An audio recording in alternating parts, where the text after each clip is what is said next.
L'été aura une saveur très Dolce Vita pour Fiat cette année. En effet, l'Italien fait revivre un mythe en lançant la nouvelle 124 Spider. Une voiture dédiée aux fans de strict de place qui aiment rouler cheveux au vent. Bon, déjà la première sensation est vraiment très bonne. On est bien installé et c'est une position où on est un petit peu confiné en fait dans la voiture. On est bien maintenu par les fauteuils et les genoux aussi sont comme tenus. On est au ras du sol, ce qui fait que y a une sensation de sportivité tout de suite dans cette petite Fiat 124. Fiat est parti de la dernière Mazda MX-5 pour concevoir la 124 Spider.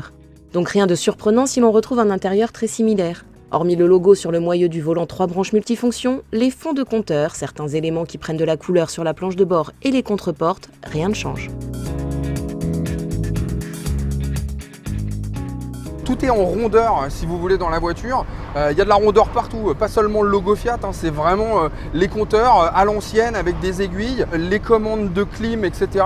Tout est vraiment très rond, à part l'écran tactile du GPS notamment, mais c'est vraiment tout l'infotainment qui est réparti sur cet écran tactile qu'on peut aussi manipuler avec la petite molette. Voilà, bon, très sympa, assez classe à l'intérieur, surtout avec ce petit cuir gold qui est plutôt de belle facture. Ça contraste pas mal avec l'extérieur de la voiture et c'est vrai que c'est assez valorisant.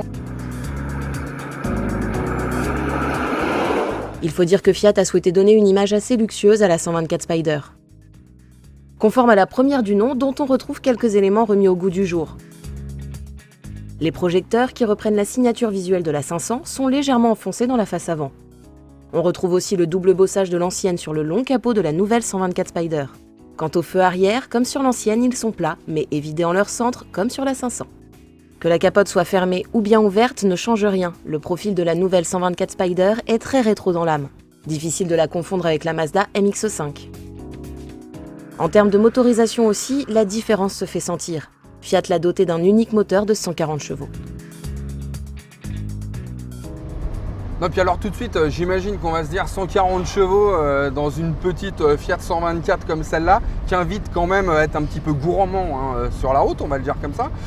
C'est pas suffisant. Je rigole. Non, je rigole parce que franchement, ça suffit, mais alors largement. C'est une voiture qui est très légère, c'est une propulsion. Donc rassurez-vous, si toutefois vous étiez inquiet, 140 chevaux, ça suffit largement. Et puis si vraiment vous en voulez plus, faudra attendre Abarth, qui finalement proposera une version en 170 chevaux, qui là forcément on va envoyer un petit peu plus. Mais enfin déjà je vous assure que ces 140 chevaux ça suffit largement et qu'on a largement de quoi s'amuser vraiment avec cette Fiat 124. Paradoxalement, alors que Fiat a assoupli les ressorts d'amortisseurs pour rendre la 124 Spider plus confortable que la MX-5, l'italienne est animée par un 1,4 L multi-air, un 4 cylindres essence pourvu d'un couple max de 240 Nm à 2500 tours minute.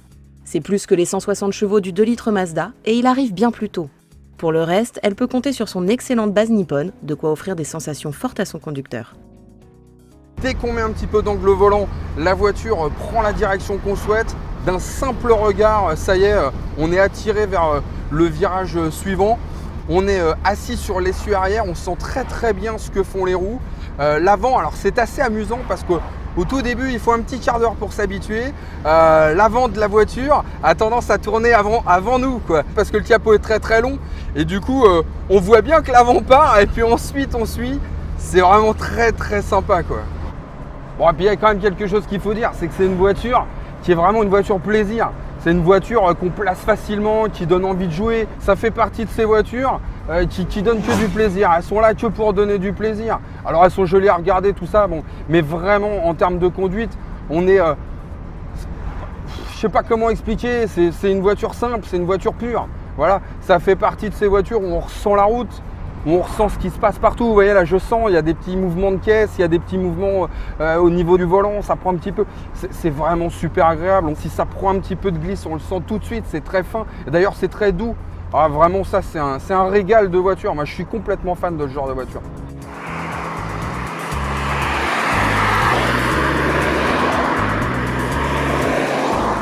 La Fiat 124 Spider est équipée d'une capote en toile manuelle. Voilà qui explique en partie son poids plume de 1050 kg toute mouillée.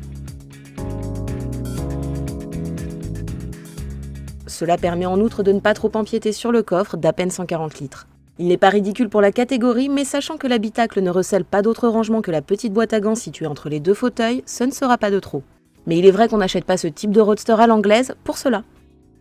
Ouais, puis il y a ça quoi. Pardon, mais vous en connaissez beaucoup des voitures où on peut faire ça. Hop, 3 secondes. Oh, quel bonheur. Je vous le refais dans l'autre sens. Allez hop. Oh, si c'est pas facile ça, franchement. J'adore.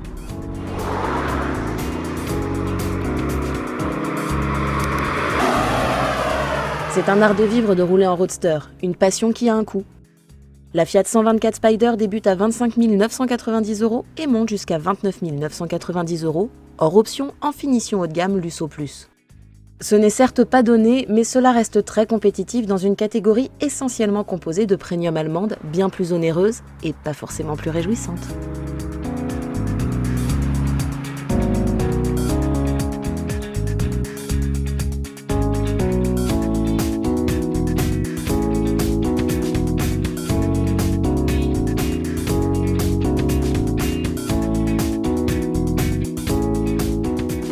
Ah bah on est dans l'esprit là. Parce que là, le but du jeu, c'est de se le pied dans le sable.